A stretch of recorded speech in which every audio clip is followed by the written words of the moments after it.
Salute സുഹൃത്തുക്കളെ.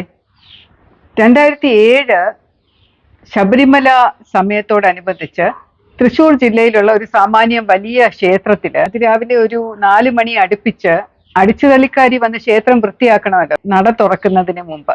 Office മുറിയില് ഒരു യുവാവ് തൂങ്ങി മരിച്ച നിലയിൽ കാണപ്പെട്ടു. അവർക്കറിയാവുന്ന ആള് തന്നെയാണ്, അമ്പലവാസിയാണ്, അവിടെയുള്ള എല്ലാ ചെറിയ പണികളും ചെയ്യുന്ന ആളാണ്. പൂ വാങ്ങിക്കൊണ്ടുവരും, കിണറ്റിൽ നിന്ന് വെള്ളം കോരി കൊടുക്കും, അവിടെയൊക്കെ കഴുകി വൃത്തിയാക്കാനും ഒക്കെ സഹായിക്കും. അമ്പലത്തിന്റെ എന്താവശ്യം ഉണ്ടെങ്കിലും ഓടിപ്പോയി ചെയ്തു കൊടുക്കും. പിന്നെ കുറച്ച് വാദ്യങ്ങളൊക്കെ വായിക്കാൻ അറിയാം. ഇടയ്ക്ക, നാദസ്വരം, അതുപോലെ ചെണ്ട, അതൊക്കെ ചെറുതായിട്ട് അറിയാവുന്നത് കൊണ്ട് അങ്ങനെ അമ്പലത്തിൽ അവർ നിർത്തിയിരിക്കുകയാണ്. 26 വയസ്സ് പ്രായം അടുപ്പിച്ചുണ്ട്. പക്ഷെ കുറച്ച് നാളായിട്ട് ഇങ്ങനെ ക്ഷേത്രത്തിലെ പല പണികളുമായിട്ട് ഇങ്ങനെ നിൽക്കുന്നുണ്ട്. കുറച്ച് സാമാന്യം വണ്ണമുള്ള ഒരു ശരീരപ്രകൃതമാണ് ഇവന്റെ. ഓഫീസ് മുറിയിൽ, അതായത് രസീതൊക്കെ എഴുതുന്ന മുറിയുണ്ടല്ലോ വഴിപാടിന്, ആ മുറിയുടെ കഴുക്കോലെന്ന് പറയുന്നത് ഓടാണ്. അത് ഒരുപാട് ഉയരത്തിലാണ്.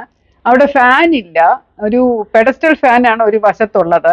അതുകൊണ്ട് കഴുക്കോലിലൂടെ കയറിട്ടിട്ട് അതിനകത്തൊരു കുരുക്കിട്ടിട്ടാണ് ഇവൻ ഇതിന്റെ മേശയുടെ മുകളില് കയറി ഇരുന്നിട്ടാണ് ചാടി മരിച്ചിരിക്കുന്നത്. കയറിന്റെ മറ്റേ വശം പിടിച്ച് ജനലിന്റെ അഴിയില് നല്ല മുറുക്കെ കെട്ടി വെച്ചിട്ടുണ്ട്. പക്ഷെ വിചിത്രമായ വസ്തുത എന്തായിരുന്നു എന്ന് വെച്ചാൽ, അയാളുടെ വയറിന്റെ വശത്തൂടെ കൈയും കൂടെ ചേർത്ത് വേറൊരു കയറിട്ട് മുറുക്കി കെട്ടി. അത് നല്ല ടൈറ്റ് ആയിട്ട് കെട്ടിയിട്ടുണ്ടായിരുന്നു. അതിന്റെ ആ കെട്ടിന്റെ മറുവശം ഇങ്ങനെ നീണ്ട് കിടപ്പുണ്ടായിരുന്നു. ഒരു കയറിങ്ങനെ വളരെ നീളത്തിൽ കിടപ്പുണ്ടായിരുന്നു. ഓഫീസ് മുറി തുറന്നു കിടന്നിരുന്നു. അത് ചോദിച്ചപ്പോ അവര് പറഞ്ഞത്, ചില സമയങ്ങളിൽ രാത്രിയിൽ കിടക്കാനായിട്ട് ചില ആൾക്കാരെ നിയോഗിക്കും. തലേ ദിവസം രാത്രിയിൽ വളരെ വലിയ ഭക്തജന തിരക്കുണ്ടായിരുന്നു. ഈ തമിഴന്മാരും അയ്യപ്പന്മാരും ഒക്കെ ഒരുപാട് വന്ന് നല്ല തിരക്കുണ്ടായിരുന്നത് കൊണ്ട് എല്ലാം കൂടെ കണക്കാക്കി തിട്ടപ്പെടുത്തി വെക്കാൻ പറ്റാത്തത് കൊണ്ട് ഒരാൾ കിടക്കട്ടെ എന്ന് പറഞ്ഞ് അവനെ കിടക്കാൻ ഏൽപ്പിച്ചിട്ട് പോയതാണ് എന്നാണ് പറഞ്ഞത്. അപ്പൊ ഇവന്റെ വീട്ടുകാരോട് അന്വേഷിച്ചപ്പോ ഇവൻ അങ്ങനെ ആത്മഹത്യ ചെയ്യേണ്ട യാതൊരു കാര്യവും ഇല്ല, ഒരു പ്രശ്നവും ഉണ്ടായിരുന്നില്ല, വളരെ സന്തോഷവാനായിരുന്നു, എന്നത്തെയും പോലെ സന്തുഷ്ടിയോടുകൂടിയാണ് അമ്പലത്തിൽ ജോലി ചെയ്യാൻ പോയത് എന്നൊക്കെ അവർ പറഞ്ഞിരുന്നു. പോലീസ് അത് ആദ്യം ആത്മഹത്യ എന്നുള്ള നിലയിൽ തന്നെയാണ് അന്വേഷിച്ചു പോയത്. പക്ഷെ വീട്ടുകാരും നാട്ടുകാരും ഒക്കെ ശക്തമായിട്ട് എതിർത്തു. ആത്മഹത്യ ചെയ്യാനുള്ള ഒരു കാരണം ഇല്ല എന്നുള്ളതും പിന്നെ ഈ വയറിലുള്ള ഒരു കെട്ട്, അത് വളരെയധികം എല്ലാരെയും വിസ്മയിപ്പിച്ചു. എന്തുകൊണ്ട് ഇങ്ങനെ ആത്മഹത്യ ചെയ്യുന്ന ഒരാൾ വയറിൽ കെട്ടിയിട്ട് ചെയ്യണം എന്നുള്ളത്. പോലീസ് ഒരു നിഗമനത്തിൽ എത്തിയത്, ഇയാളധികം പഠിത്തമൊന്നും ഇല്ലാത്തത് കൊണ്ട് ലൈഫിലധികം പ്രോഗ്രസ് ഒന്നും ഉണ്ടായിരുന്നില്ല, ജീവിതകാലം മുഴുവൻ അമ്പലത്തിൽ താമസിച്ച് തീർക്കണം എന്നുള്ള വിഷമം ഉണ്ടായിരുന്നിരിക്കാം, പിന്നെ സാമ്പത്തികമായിട്ടുള്ള ചെറിയ പ്രശ്നങ്ങൾ വീട്ടിലുണ്ടായിരുന്നത് കൊണ്ടും ഒക്കെ ആയിരിക്കാം. ഇടയ്ക്ക് അയാൾ മൊബൈൽ ഫോൺ വേണം എന്നൊക്കെ പറഞ്ഞ് വീട്ടിൽ വഴക്കിടാറുണ്ടായിരുന്നു എന്നും അത് കിട്ടാത്തതിന്റെ വിഷമം ഉണ്ടായിരുന്നു എന്നും ഒക്കെയുള്ള ഓരോരോ പറച്ചിലുകൾ കേട്ടിട്ട്, അതുകൊണ്ട് ഇയാള് കഴുക്കോലിന്റെ മുകളിലൂടെ കയറിട്ട് കഴുത്തിൽ കുരുക്കിട്ടെങ്കിലും ഇയാൾ വിചാരിച്ചു ഇനി അറിയാതെ, ശക്തി ഉണ്ടല്ലോ, നല്ല ബലമുള്ള ശരീരമാണ്, അപ്പൊ അറിയാതെ അയാൾ കൈ ഫ്രീ ആണെങ്കിൽ കയറിങ്ങനെ ഊരിയെടുക്കാൻ സാധ്യത ഉണ്ടാകും, അതുകൊണ്ട് അത് നടക്കരുത് എന്നുള്ള ഉറച്ച തീരുമാനം എടുത്ത ശേഷം കൈ ഇങ്ങനെ ശരീരവുമായിട്ട് ചേർത്ത് ബന്ധിപ്പിച്ച്, കൈ പൊക്കി വെച്ച് ബന്ധിപ്പിക്കാമല്ലോ, അപ്പൊ അങ്ങനെ ബന്ധിപ്പിച്ചിട്ടായിരിക്കാം ചിലപ്പോ അത് അങ്ങനെ കയറി വന്നത് എന്നുള്ള അനുമാനത്തിൽ പോലീസ് എത്തുകയായിരുന്നു. കാരണം വേറെ ഒരു രീതിയിൽ യാതൊരു തെളിവുമില്ല വേറൊരു അക്രമി അകത്ത് കയറിയെന്നോ ഇയാളുടെ ശരീരത്തിൽ കാര്യമായ മുറിവുകളോ ചെറിയ ഒരസലുകളും അതും ഇതുമൊക്കെ ഉണ്ടെന്നേ ഉള്ളൂ. പക്ഷെ പോസ്റ്റ്മോർട്ടം റിപ്പോർട്ട് അനുസരിച്ച് മരണ കാരണം എന്ന് പറയുന്നത് അസ്ഫിക്സിയേഷൻ ഡ്യൂ ടു ഹാങ്ങിങ് ആണെന്ന് പറയുന്നത്. അസ്ഫിക്സിയേഷൻ എന്ന് പറഞ്ഞാൽ ശ്വാസം മുട്ടി മരിച്ചു, ഈ കയറ് കഴുത്തിൽ കുരുങ്ങിയിട്ട്. പിടിവലി നടന്നതിന്റെ ലക്ഷണങ്ങളോ അങ്ങനെയൊന്നും ഇല്ല. പിന്നെ ആരാണ് അത് ചെയ്യേണ്ടത്? ഒരു മർഡർ എന്ന് പറഞ്ഞു കഴിഞ്ഞാൽ ഒരു മോട്ടീവ് വേണ്ടേ, ഒരു കാരണം വേണ്ടേ? അപ്പൊ അങ്ങനെ മോട്ടീവും കാരണങ്ങളും ആർക്കും പറയാനും ഇല്ല. അതിരാവിലെ 4 മണിക്ക് ശരീരം കണ്ടെങ്കിലും മരിച്ച സമയം അധികം ആയിട്ടില്ല, ഒരു 2-2:30 മരിച്ചു എന്നാണ് ഡോക്ടറുടെ റിപ്പോർട്ട് പ്രകാരം പറയുന്നത്. അപ്പം ശരീരത്തിൽ അങ്ങനെ അങ്ങോട്ട് റിഗർ മോർട്ടിസ് എന്ന് പറയുന്ന സാധനം എസ്റ്റാബ്ലിഷ് ചെയ്ത് വന്നിരുന്നില്ല. അപ്പൊ രാത്രി 2:30 മണിക്ക് ആര് കയറി ഇയാളെ എന്തിന് കൊല്ലണം എന്നൊക്കെയുള്ള ഒരുപാട് സംശയങ്ങൾ നിലനിന്നിരുന്നു. ഒന്നും പോയിട്ടില്ല മോഷണം, ക്ഷേത്രത്തിൽ നിന്നോ അല്ലെങ്കിൽ ഓഫീസിൽ നിന്നോ ഒന്നും കാര്യമായിട്ട് മോഷണം ഒന്നും പോയിട്ടില്ല. ഇയാളുടെ പാസ്റ്റ് ഒക്കെ, ഈ പയ്യന്റെ ചരിത്രമൊക്കെ അന്വേഷിച്ച് നോക്കിയപ്പോൾ ഒരു പെൺകുട്ടിയുമായിട്ട് അയാൾക്കൊരു ചെറിയ അടുപ്പം ഉണ്ടായിരുന്നു, പക്ഷെ പെൺകുട്ടി തിരിഞ്ഞു നോക്കാറില്ലായിരുന്നു എന്നൊക്കെയുള്ള ഒരു മട്ടില്, അത് പെൺകുട്ടിക്കും അറിവൊന്നുമില്ല അതിനെപ്പറ്റി എന്നൊക്കെയുള്ള മട്ടിൽ അതങ്ങ് എഴുതിപ്പോയി. ഇപ്പം പോലീസ് അതിങ്ങനെ ഒരു 6-7 മാസം അന്വേഷിച്ച ശേഷം അത് ആത്മഹത്യ എന്നുള്ള രീതിയിൽ എഴുതി റിപ്പോർട്ട് സമർപ്പിച്ചപ്പോ പയ്യന്റെ മാതാപിതാക്കൾ പോയി വളരെ ശക്തമായ എതിർപ്പ് രേഖപ്പെടുത്തിയത് കൊണ്ട് കോടതിക്കും സംശയമുണ്ടായി. അത് കൂടുതൽ അന്വേഷിക്കുക എന്ന് പറഞ്ഞ് തിരിച്ചു വിട്ടപ്പോൾ ക്രൈംബ്രാഞ്ചിനെ ട്രാൻസ്ഫർ ചെയ്ത് വന്നതാണ്. പക്ഷെ നിർഭാഗ്യവശാൽ ക്രൈംബ്രാഞ്ചിലും അത് 1.5 വർഷത്തോളം ഇങ്ങനെ നീണ്ടു കിടന്നു. കാരണം ക്രൈംബ്രാഞ്ച് വിചാരിച്ചിട്ടും യാതൊരു തെളിവും വേറൊരു രീതിയിൽ കിട്ടിയില്ല. ഇതൊരു ആത്മഹത്യ എന്നുള്ള രീതിയിൽ തന്നെ അങ്ങ് മുന്നോട്ട് പോയി.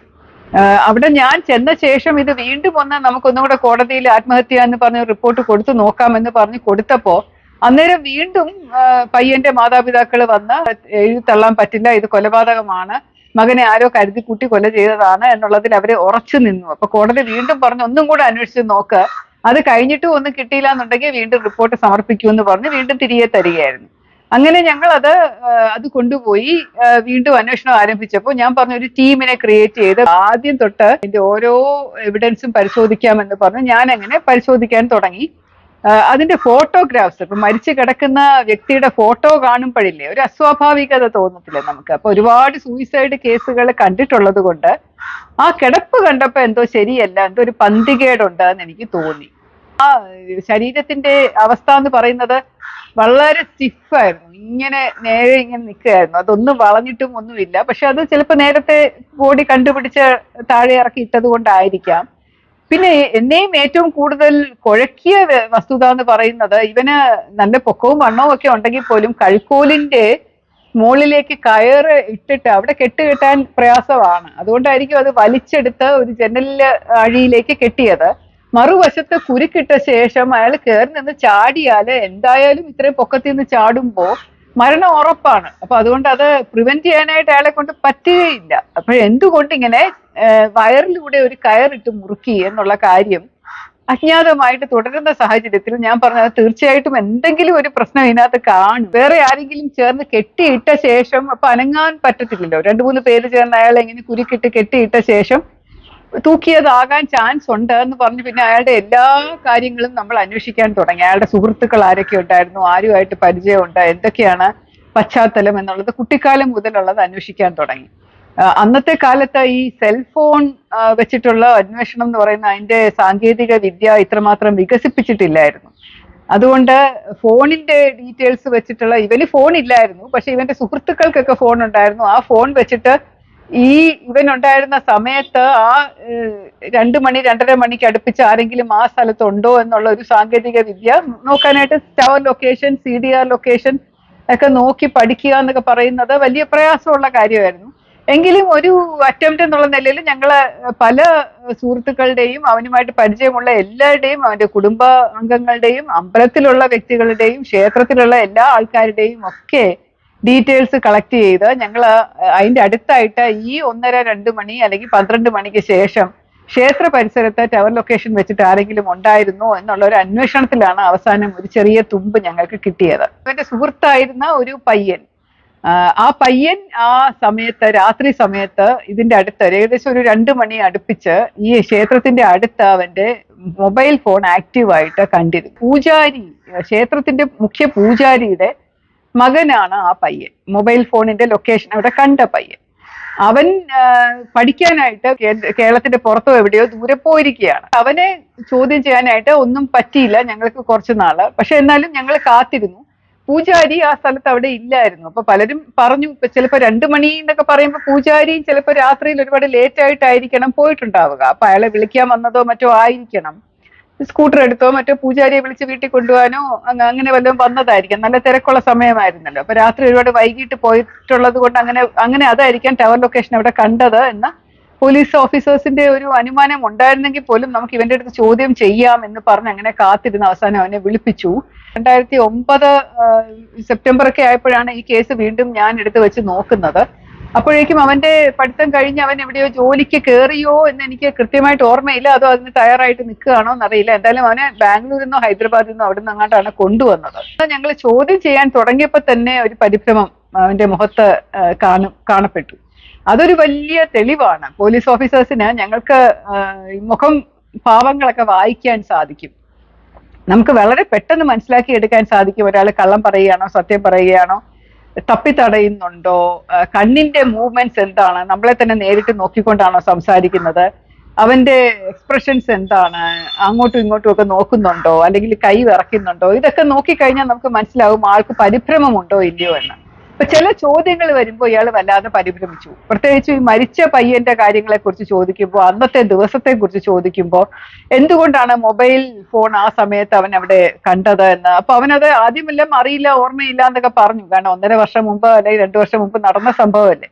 അപ്പൊ അറിയില്ല അറിയില്ല ഓർമ്മയില്ല എന്നുള്ള മട്ടിൽ അവൻ ഇങ്ങനെ പറഞ്ഞു പോയെങ്കിലും കുറച്ചും കൂടെ അങ്ങ് പ്രോബ് ചെയ്ത് വന്നപ്പോ അവൻ പറഞ്ഞു, ചിലപ്പോ ഞാൻ അച്ഛനെ വിളിക്കാൻ പോയതായിരിക്കും എന്നുള്ള മട്ടിൽ അവൻ പറഞ്ഞു. പക്ഷേ ആ പോറ്റിയുടെ സ്റ്റേറ്റ്മെന്റ് അനുസരിച്ച്, നമ്മുടെ ആദ്യത്തെ കേസ് ഫയലിനകത്തുള്ള സ്റ്റേറ്റ്മെന്റ് ഉണ്ടല്ലോ, അതനുസരിച്ച് ഏകദേശം 12 മണിക്ക് മുമ്പായിട്ട് അമ്പലത്തിലുണ്ടായിരുന്ന സകലരും പിരിഞ്ഞുപോയി. 12 മണിക്ക് മുമ്പ് ഒരു 11:30-11:45 ആ പയ്യനെ ക്ഷേത്രത്തിൽ രാത്രി കിടക്കൂ എന്ന് പറഞ്ഞ് ഏൽപ്പിച്ചിട്ട് അതിന്റെ ഓഫീസ് മുറി തുറന്നിട്ടിട്ട് പോകുന്നത്. അപ്പൊ അതുകൊണ്ട് 2 മണിക്ക് എന്തായാലും അച്ഛൻ അവിടെ ഉണ്ടായിരുന്നില്ല എന്നുള്ളത് അയാളുടെ തന്നെ മൊഴിയിലുണ്ട്. എന്നാലും ഞങ്ങൾ ഒന്നും കൂടെ അന്വേഷിക്കാമെന്ന് വിചാരിച്ച് വീണ്ടും ഒരാളെ വിട്ട് അന്വേഷിപ്പിച്ചു. അപ്പോഴേക്കും വേറൊരു സ്ഥലത്ത്, വേറൊരു ജില്ലയില് വേറൊരു അമ്പലത്തില് മുഖ്യശാന്തിയായിട്ടോ മേൽശാന്തിയായിട്ടോ ഒക്കെ ജോലി ചെയ്യുന്നതായിരുന്നു. എന്നാലും അവിടുത്തെ പോലീസിനെ വിട്ട്, നമ്മൾ ക്രൈംബ്രാഞ്ച് ഓഫീസേഴ്സിനെ വിട്ട് അന്വേഷിച്ചപ്പോ അയാൾക്ക് ഓർമ്മയുണ്ട്. അയാൾ പറഞ്ഞില്ല, ഞാൻ 12 മണിക്ക് തന്നെയാണ് അതിന് മുമ്പായിട്ട് വീട്ടിലെത്തി എന്ന് അയാൾ പറഞ്ഞു. അപ്പൊ പയ്യൻ പറഞ്ഞതിൽ വീണ്ടും എന്തോ തെറ്റുണ്ട്. പക്ഷെ അപ്പോഴേക്കും അയാൾക്ക് അറിയായിരുന്നു മകനെ പോലീസ് ഇങ്ങനെ വിളിച്ച് ചോദ്യം ചെയ്യുന്നുണ്ടെന്നുള്ള കാര്യം ആൾക്ക് അറിയായിരുന്നു. അപ്പൊ അയാൾ പറഞ്ഞു, മോൻ അങ്ങനെ ഇൻവോൾവ് ഒന്നും അല്ല, അവൻ രാത്രി വീട്ടിൽ തന്നെ ഉണ്ടായിരുന്നു, എന്തെങ്കിലും തെറ്റ് പറ്റിയതായിരിക്കാം. ടെലിഫോൺ കമ്പനിക്കാര് ലിസ്റ്റ് തരുമ്പോ ചിലപ്പോ CDR എടുത്ത് അല്ലെങ്കിൽ അതിന്റെ ടവർ ലൊക്കേഷൻ അനുസരിച്ച് ചെയ്യുമ്പോൾ നമ്പർ വ്യത്യാസം വന്നതായിരിക്കാം. നോക്കിയത് കൊണ്ട് മോൻ വീട്ടിൽ തന്നെ ഉണ്ടായിരുന്നു എന്ന് എനിക്ക് ഉറപ്പുണ്ട്, ഞാൻ ചെന്നപ്പോഴും അവൻ അവിടെ ഉണ്ടായിരുന്നു, അത് കഴിഞ്ഞ് അവൻ ഉറങ്ങുമായിരുന്നു എന്ന് പറഞ്ഞു. ഈ മൊബൈൽ ഫോൺ അവിടെ 2 മണിക്ക് പ്രവർത്തിപ്പിച്ചിരുന്നു, അല്ലെങ്കിൽ അവന്റെ ടവർ ലൊക്കേഷൻ രാത്രി 2 മണി അടുപ്പിച്ച് ഈ ക്ഷേത്രത്തിന്റെ പരിസരത്ത് ഉണ്ടായിരുന്നു എന്നുള്ള വിവരം വെച്ചുകൊണ്ട് ഞങ്ങൾ അവന്റെ ആ സമയത്തെ എല്ലാ ആക്ടിവിറ്റീസും ഞങ്ങൾ അന്വേഷിക്കാൻ തുടങ്ങി. അപ്പോഴാണ് ഈ ഫൈനാൻഷ്യൽ ആയിട്ടുള്ള കാര്യങ്ങൾ, അവന് ബാങ്ക് അക്കൗണ്ട് ഉണ്ടോ, അവന്റെ സുഹൃത്തുക്കളോട് സംസാരിക്കാൻ തുടങ്ങി, അവൻ എന്തൊക്കെ കാര്യങ്ങൾ ആ സമയം നേടി, കാര്യങ്ങൾ ഉണ്ടാക്കിയെടുത്തു എന്നൊക്കെ നോക്കിയപ്പോൾ അവന്റെ പൈസ ചെലവ് അധികം കൂടുതലായിരുന്നു, ചെലവാക്കിയ രീതി കുറച്ച് കൂടുതലായിരുന്നു. അതായത് അവൻ ആ സമയത്താണ് ഒരു മൊബൈൽ ഫോൺ സ്വന്തമാക്കിയത്. കുറച്ച് മുമ്പായിട്ട്, അന്നല്ല, ഇങ്ങനെ ഒരു 5-6 മാസം മുമ്പ് അവൻ ഒരു മൊബൈൽ ഫോൺ വാങ്ങി. പക്ഷെ ആ മൊബൈൽ ഫോണിനുള്ള പൈസ കൊടുത്തത് വീട്ടുകാരല്ല, അത് അവൻ പറഞ്ഞ അവന്റെ ഒരു സുഹൃത്തിന്റെ കയ്യിൽ നിന്ന് അവൻ സെക്കൻഡ് ഹാൻഡ് ആയിട്ട് വാങ്ങിയതാണെന്ന് പറഞ്ഞു. പക്ഷെ സുഹൃത്തിനെ കോണ്ടാക്ട് ചെയ്തപ്പോൾ അല്ല എന്ന് പറഞ്ഞു. അങ്ങനെ കുറെ കള്ളങ്ങൾ അവൻ പറഞ്ഞിട്ടുണ്ട്. കൂടാതെ അവനും ഒരു സുഹൃത്തുണ്ടായിരുന്നു, ഒരു സുഹൃത്ത്, ഒരു ഗേൾ ഫ്രണ്ട് ഉണ്ടായിരുന്നു. ആ ഗേൾ ഫ്രണ്ടിന് അവൻ ഇഷ്ടംപോലെ പാരിതോഷികങ്ങൾ കൊടുക്കുന്നതായിട്ടും അവന്റെ മറ്റു സുഹൃത്തുക്കൾ പറഞ്ഞിട്ടുണ്ടായിരുന്നു. ഇടയ്ക്കിടയ്ക്ക് ഇങ്ങനെ ഹോട്ടലുകളിൽ പോയി ഭക്ഷണം കഴിക്കുന്നതും ആളുകളുമായിട്ട് ട്രീറ്റ് നടത്തുന്നതും പല കാര്യങ്ങൾ ചെയ്യാനും ഇഷ്ടമായിരുന്നു. സിനിമ ഒരുപാട് കാണുന്ന പയ്യനായിരുന്നു. ഏതോ ഒരു ബൈക്ക് ആ സമയം കൊണ്ട് അയാൾ സംഘടിപ്പിച്ചിരുന്നു എന്നൊക്കെയുള്ള ഒരുപാട് കാര്യങ്ങൾ. പൈസ ഒരുപാട് അവൻ ആ സമയം സ്പെൻഡ് ചെയ്തിരുന്നു എന്നറിഞ്ഞതുകൊണ്ട്, പക്ഷെ അത് എവിടുന്ന് വന്നു എന്നുള്ളതിന് അവന് ഉത്തരവില്ല. വീട്ടിൽ നിന്ന് എടുത്തതാണ്, അല്ലെങ്കിൽ എനിക്ക് സ്കോളർഷിപ്പ് കിട്ടിയ പൈസയാണ് എന്നൊക്കെ പറയുന്നുണ്ട്, മാറ്റി മറിച്ചും ഒക്കെ. വീട്ടുകാരൊന്നും പറയുന്നില്ല, അവർ പറഞ്ഞു ഞങ്ങൾ അങ്ങനെ പൈസ ഒന്നും കൊടുക്കാറില്ല എന്നുള്ള മട്ടിൽ അവരും പറയുന്നുണ്ട്. അവസാനം ഒരു ശകലം പ്രഷറും, പിന്നെ അതുപോലെ ഞാൻ ഒരുപാട് നേരം ഈ പയ്യനോട് സംസാരിച്ച് പറഞ്ഞു, മോനെ ഞങ്ങൾക്ക് വേണമെങ്കിൽ നിന്നെ അറസ്റ്റ് ചെയ്യാം, ഇപ്പോ നിന്റെ ഭാവി പോകും, ഇപ്പൊ ഉള്ള തെളിവുകളൊക്കെ തന്നെ ധാരാളം. ഈ മൊബൈൽ ഫോൺ തെളിവെന്ന് പറയുന്നത് കോടതി എന്തായാലും അംഗീകരിക്കും, വലിയ തെളിവാണത്. അതുകൊണ്ട് അത് വെച്ച് നിന്റെ ഫുള്ള് ഭാവിയും പോകും. അതേസമയത്ത് നീ കാര്യങ്ങൾ നടന്നത് പറഞ്ഞു കഴിഞ്ഞാൽ ഞങ്ങൾക്ക് എന്തെങ്കിലും രീതിയിൽ നിന്നെ സഹായിക്കാൻ പറ്റും. എന്തായാലും അത് സൂയിസൈഡ് തന്നെ ആവാനാണ് സാധ്യത എന്നാണ് ഇപ്പോൾ പോലീസ് എഴുതി വെച്ചിരിക്കുന്നത്. പക്ഷെ എനിക്ക് വ്യക്തിപരമായിട്ട് അറിഞ്ഞാൽ കൊള്ളാം എന്താണ് സംഭവിച്ചത് എന്നൊക്കെ പറഞ്ഞ് ഞാൻ കുറെ സോപ്പൊക്കെ ഇട്ട് അവനെ കൊണ്ട് വിശ്വാസമൊക്കെ നേടിയെടുപ്പിച്ച് ഞങ്ങൾ 2-3 ഓഫീസേഴ്സ് ഇരുന്ന് സംസാരിച്ച് അവസാനം അവൻ പറഞ്ഞു അവൻ തന്നെയാണ് ഇത് ചെയ്തത്, അവൻ ഒറ്റയ്ക്കാണ് എന്നാണ് പറഞ്ഞത്. അതും എനിക്കൊരു സംശയമുണ്ട്. കാരണം ഇവൻ അത്ര വലിയ സൈസ് ഉള്ള ഒരാളല്ല. അപ്പൊ ഒറ്റയ്ക്ക് കൊലപാതകം ചെയ്യാൻ പറ്റുമോ, വേറെ ആരെങ്കിലും ഉണ്ടായിരുന്നു എന്ന കാര്യത്തിൽ സംശയമുണ്ട്. പക്ഷെ എന്നാലും അവൻ അത് പറഞ്ഞേ ഇല്ല. നടന്ന സംഭവം അവന്റെ വിവരണം അനുസരിച്ച് ഇവന് ഈ പൂജാരിയുടെ കയ്യിൽ നിന്ന് താക്കോല് എടുത്തിട്ട് അതിന്റെ ഡ്യൂപ്ലിക്കേറ്റ് ഉണ്ടാക്കി. എല്ലാ അമ്പലത്തിന്റെ സകല കാര്യങ്ങളുടെയും, എല്ലാ വാതിലുകളുടെയും, കാണിക്ക വഞ്ചിയുടെയും, ശ്രീകോവിലിന്റെയും എല്ലാത്തിന്റെയും താക്കോൽ എടുത്ത് എല്ലാത്തിന്റെയും ഡ്യൂപ്ലിക്കേറ്റ് ഉണ്ടാക്കി. അത് അവൻ ചില ദിവസം രാത്രി പൈസയ്ക്ക് അത്യാവശ്യം വരുമ്പോൾ അമ്പലം തുറന്ന് അതിനകത്ത് കയറി കാണിക്ക വഞ്ചിയിൽ നിന്നും അല്ലെങ്കിൽ മറ്റു സ്ഥലങ്ങളിൽ നിന്നും ഒക്കെ എടുത്തുകൊണ്ട് പോവുമായിരുന്നു. ചിലപ്പോൾ ഓഫീസ് റൂമിനകത്തുനിന്നും എടുക്കുമായിരുന്നു. അപ്പൊ അന്ന് ഒരുപാട് ഭക്തജന തിരക്കുണ്ടായിരുന്നത് കൊണ്ട് അവൻ അറിയാം കാണിക്ക വഞ്ചി അങ്ങനെ നിറഞ്ഞ് കവിഞ്ഞിരിക്കുകയാണ്, നിറയെ പൈസ അതിനകത്ത് കുമിഞ്ഞു കൂടിയിട്ടുണ്ടെന്നുള്ളത്. അതുകൊണ്ട് അന്ന് 1:30-2 മണിയോട് അടുപ്പിച്ച് അവൻ അവിടെ ചെന്ന് കാണിക്ക വഞ്ചിയും അതും ഇതും ഒക്കെ അവൻ അറിഞ്ഞില്ല ഇങ്ങനെ ഒരാളെ കിടക്കാൻ ഏൽപ്പിച്ച കാര്യം.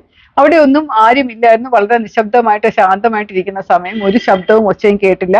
ഓഫീസ് റൂമിന്റെ കതക് അടഞ്ഞ നിലയിൽ കണ്ടു. അപ്പൊ അവൻ അകത്ത് കയറി ഓരോന്നോരോന്നായിട്ട് തുറന്ന് അവനിങ്ങനെ കാണിക്ക വഞ്ചി തുറന്ന് പൈസ എടുക്കുന്ന സമയത്ത് താക്കോൽ കൂട്ടം കയ്യിൽ നിന്ന് താഴെ വീണ ഒച്ചയുണ്ടായി. ഉറങ്ങിക്കിടന്ന പയ്യൻ വെളിയിൽ ഇറങ്ങി വന്ന് നോക്കിയപ്പോ ഇവനെ കണ്ടു, പൂജാരിയുടെ മകനെ കണ്ടു. അപ്പം ഒറ്റയടിക്ക് കാര്യം മനസ്സിലാവുമല്ലോ. നമ്മളെ കൈ താക്കോലിരിക്കുന്നു, കാണിക്ക വഞ്ചി തുറന്നിരിക്കുന്നു, അതിനകത്ത് നിന്ന് പൈസ എടുത്ത് അവൻ കരസ്ഥമാക്കിക്കൊണ്ടിരിക്കുന്ന ഒരു ബാഗിനകത്ത് ഇടുന്നു.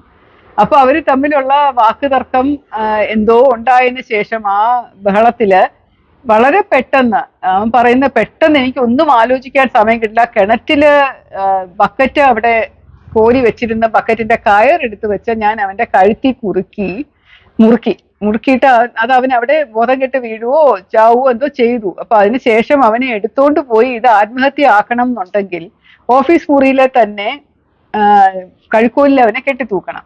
അതിനു വേണ്ടി നോക്കിയപ്പോ അവന് ഊട്ടുകൊലയിൽ നിന്ന് അതിന്റെ അടുത്ത് കുറെ കയറ് വെച്ചിട്ടുണ്ട്. ഈ പഴക്കൊലയൊക്കെ ഉള്ളപ്പോ കെട്ടിത്തൂക്കി ഇടാനുള്ള കയറുണ്ട്. അപ്പൊ അതിലൊരു കയറെടുത്ത് അവന്റെ വയറിൽ കൂടെ കെട്ടി വലിച്ചോണ്ട് പോയി ഓഫീസ് മുറിയുടെ അവിടെ അകത്ത് കയറ്റി കൊണ്ടുപോയിട്ട് അവിടെ മേശയുടെ മുമ്പിൽ അവനെ കൊണ്ടുപോയി ഇട്ടിട്ട് ആ കയറ് ഊരിയെടുക്കാൻ നോക്കിയിട്ട് പറ്റിയില്ല. കാരണം അതങ്ങ് മുറുകിപ്പോയി. അപ്പൊ അതിന് കത്തിയോ എന്തെങ്കിലും ഉണ്ടെങ്കിലേ മുറിച്ചെടുക്കാൻ പറ്റുള്ളൂ. അപ്പൊ അവൻ കത്തി അന്വേഷിച്ച് വീണ്ടും ഊട്ടുപുരയ്ക്കകത്ത് പോയപ്പോ അവന് വീണ്ടും വേറെ ഒരു വലിയ കഷ്ണം കയറ് കിട്ടി. അപ്പൊ ആ കയറും കൊണ്ട് അവൻ തിരിച്ചു വന്നിട്ട് അത് എറിയാൻ നോക്കി കഴുക്കോലി കൂടെ എറിഞ്ഞ് അപ്പുറത്തൂടെ എടുത്ത് ജനലിൽ കെട്ടി ഒരു കുരുക്കിട്ട് ഇവന്റെ കഴുത്തിലിട്ടിട്ട് മറ്റേ ഭാഗം പിടിച്ച് പൊക്കിയാണ് അവനെ തൂക്കിയിട്ടത്. എന്നിട്ട് അത് ജനലിന്റെ അഴിയിൽ അവൻ മുറുക്കി അത് കെട്ടി. പിന്നെ അത് കഴിഞ്ഞ് വീണ്ടും ഇത് അഴിക്കാൻ നോക്കിയപ്പോഴേക്കും നേരം വെളുക്കുന്ന സമയം പോലെ ആയി. ഏകദേശം 3:30 മണിയോട് അടുപ്പിച്ചായി. അപ്പൊ 3:30-3:45 ആകുമ്പോഴേക്കും ആൾക്കാർ വരും, ക്ഷേത്രം തുറന്ന് അടിച്ചു കളിക്കാനുള്ള ആൾക്കാർ വരും.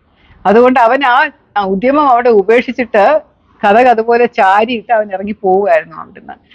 കാണിക്ക വഞ്ചിയും ബാക്കി കാര്യങ്ങളൊക്കെ പൂട്ടിയുള്ള പൈസയും എടുക്കാനുള്ള പൈസയും എടുത്ത് താക്കോലും എടുത്തിട്ട് അവൻ പോവുകയും പിറ്റേ ദിവസമോ 2 ദിവസം കഴിഞ്ഞപ്പോൾ അവൻ തിരിച്ചങ്ങ് അവന്റെ പഠിക്കാനുള്ള സ്ഥലത്തേക്ക് പോവുകയും ചെയ്തു. ഈ സംഭവം അവൻ ആരോടും പറഞ്ഞുമില്ല, ആരും അറിഞ്ഞുമില്ല എന്നുള്ള മട്ടിലാണ് അവൻ പറയുന്നത്. അപ്പൊ കൂട്ടത്തിൽ അവന്റെ ആരെങ്കിലും ഉണ്ടായിരുന്നു, ഒറ്റയ്ക്ക് ഇതൊക്കെ അവനെ കൊണ്ട് ചെയ്യാൻ പറ്റുമോ എന്നുള്ളത് ഞങ്ങൾ പരിശീലിപ്പിച്ച് നോക്കുവോ ഒന്നും ചെയ്തില്ല. പക്ഷെ എന്തായാലും ഈ കൺഫെഷന്റെ പുറത്ത് അവനെ അറസ്റ്റ് ചെയ്തു. മജിസ്ട്രേറ്റിന്റെ മുമ്പിൽ കൊണ്ടുപോയിട്ട് 164 സ്റ്റേറ്റ്മെന്റ് എടുക്കണമല്ലോ. അങ്ങനെ എടുക്കുന്ന സമയത്ത് അവൻ അത് മുഴുവനും പറഞ്ഞില്ല. അപ്പൊ ഞാനൊന്നും പറഞ്ഞിട്ടില്ല, ഇതെന്നെ പോലീസ് എന്നെ കൊണ്ട് അടുപ്പിച്ച് പറഞ്ഞതാണ്, ക്രൈംബ്രാഞ്ച് എന്നെ ഒരുപാട് ഉപദ്രവിച്ചു എന്നൊക്കെ പറഞ്ഞുകൊണ്ട് അവൻ അതെല്ലാം ഡിനൈ ചെയ്തു. കയറല്ലാതെ അവന്റെ ആ കുറ്റസമ്മത മൊഴിയല്ലാതെ ഒരു തെളിവും കിട്ടിയില്ല. അവന്റെ വീട്ടുകാരും അവനോടൊപ്പം പൂർണ്ണമായിട്ട് ഉറച്ചു നിന്നു. നല്ല വക്കീലും വന്ന് അങ്ങനെ പൂർണ്ണമായിട്ട് ഉറച്ചു നിന്നു. അങ്ങനെ കേസ് ക്രൈംബ്രാഞ്ച് ചാർജ് ഷീറ്റ് ചെയ്ത് അവനെതിരെ കുറ്റപത്രം സമർപ്പിച്ചു. കൊലപാതകമാണ് എന്നുള്ള മട്ടിൽ സമർപ്പിച്ചു. മരിച്ച പയ്യന്റെ അച്ഛനമ്മമാർക്ക് വളരെയധികം സന്തോഷമായിരുന്നു. അത് കണ്ടല്ലോ, തെളിഞ്ഞല്ലോ എന്നുള്ള മട്ടിൽ. പക്ഷെ അവർക്കും വിശ്വസിക്കാൻ വയ്യ പൂജാരിയുടെ മകൻ അങ്ങനെ ചെയ്യുവോ എന്നുള്ള കാര്യം. അപ്പൊ ആർക്കും വിശ്വസിക്കാൻ പറ്റാത്ത ഒരു സാഹചര്യമായിരുന്നു. ഒരുപാട് പ്രഷർ ക്രൈംബ്രാഞ്ചിന്റെ പുറത്തുണ്ടായിരുന്നു. നിങ്ങൾ ചുമ്മാ ഇങ്ങനെ ഒരു കഥ ഉണ്ടാക്കി എടുക്കുന്നു, വെറുതെ ഒരാളെ അറസ്റ്റ് ചെയ്യുന്നു, അവന്റെ ഭാവി പോയി എന്നൊക്കെ പറഞ്ഞ് ഒരുപാട് വിമർശനം കേൾക്കേണ്ടി വന്നു. പക്ഷെ ഞാൻ ഉറച്ചു നിന്ന് ഈ കേസ് ഇങ്ങനെ തന്നെ മുന്നോട്ട് പോകണം, ഒരു കൊലപാതകമല്ലേ, അത് നടന്നതായിട്ട് സംഭവിച്ച സ്ഥിതിക്ക് നമ്മൾ എന്തായാലും ആ പയ്യനെ വലുതായിട്ട് ഉപദ്രവിച്ചൊന്നുമില്ല, 3-ാം മുറയൊന്നും പ്രയോഗിച്ചില്ല, ഒരു തന്ത്രത്തിലൂടെ അവനെ കൊണ്ട് പറഞ്ഞ് എടുപ്പിച്ചു, അത്രയല്ലേ ഉള്ളൂ. അപ്പൊ സമ്മതിച്ച സ്ഥിതിക്ക് ഞാൻ ചെയ്ത തെറ്റായിരിക്കും, നിന്നെ ഒരിക്കലും കൊടുക്കൂല, രക്ഷപ്പെടുത്തിക്കോളാം, പറഞ്ഞാൽ മതി എന്നൊക്കെ പറഞ്ഞാണ് അവനെ കൊണ്ട് കുറ്റസമ്മതം ചെയ്യിച്ചത്. പക്ഷെ എന്നാലും എനിക്കത് എന്റെ മനസാക്ഷി അനുവദിക്കില്ലല്ലോ, അത് വെറും ആത്മഹത്യയായിരുന്നു വീണ്ടും എഴുതി തള്ളാനായിട്ട്. കോടതി അത് അക്സെപ്റ്റ് ചെയ്യുകയും ചെയ്തു. കൊലപാതക കേസാണ്, ഇവൻ സമ്മതിച്ചില്ലെങ്കിൽ പോലും അത് കൊലപാതകമാണ്, ഇവനാണ് പ്രതി എന്നുള്ള മട്ടിൽ അന്വേഷിച്ച് തെളിയിച്ചതിന് കോടതി വളരെ സന്തോഷവുമായിരുന്നു. ഇവനെ റിമാൻഡ് ചെയ്തു കുറച്ചു നാളത്തേക്ക്. അത് കഴിഞ്ഞ് പെട്ടെന്ന് ജാമ്യം കിട്ടിപ്പോയി. പിന്നീട് കുറെ നാൾ കഴിഞ്ഞ് അന്വേഷിച്ചപ്പോൾ കേസ് ഒന്നും ആകാതെ അക്വിറ്റ് ചെയ്ത് പോവുകയായിരുന്നു ഉണ്ടായിരുന്നത്. പക്ഷെ എനിക്ക് തോന്നുന്നു താൽക്കാലികമായിട്ടെങ്കിലും ഈ ഒരു കൊലപാതക കേസിന് ഒരു സമാധാനം ഉണ്ടാക്കാൻ ക്രൈംബ്രാഞ്ചിനെ കൊണ്ട് സാധിച്ചു എന്ന്. പിന്നീട് അപ്പീൽ പോയോ ഇല്ലയോ എന്നൊന്നും ഞാൻ അന്വേഷിക്കാൻ പോയിട്ടില്ല. അവന്റെ അച്ഛനമ്മമാരും മിക്കവാറും അപ്പീൽ പോയിട്ടുണ്ടാവണം, കാരണം അവരാണ് ഏറ്റവും കൂടുതൽ ഉറച്ചു നിന്നത്. ആത്മഹത്യയായിട്ട് എഴുതി തള്ളാൻ പാടില്ല, ഇത് കൊലപാതകം തന്നെയാണ് എന്ന്. പക്ഷെ ക്ഷേത്രത്തിൽ ഇതുപോലെ ഒരു ആത്മഹത്യയോ കൊലപാതകമോ ഒക്കെ നടക്കുന്നത് വളരെ അപൂർവമായിട്ടാണ്. അപ്പൊ അങ്ങനെ ഇങ്ങനെ ഒരു സംഭവം ക്രൈംബ്രാഞ്ച് അന്വേഷിച്ച് തെളിയിച്ചു എന്നുള്ള കഥ വളരെ ഒരു താല്പര്യമുള്ള ഒരു സംഭവമായതുകൊണ്ടും പറയാതിരിക്കാൻ പറ്റാത്തതും കൊണ്ടാണ് നിങ്ങളുമായി പങ്കുവച്ചത്. സസ്നേഹം, ശ്രീലേഖ.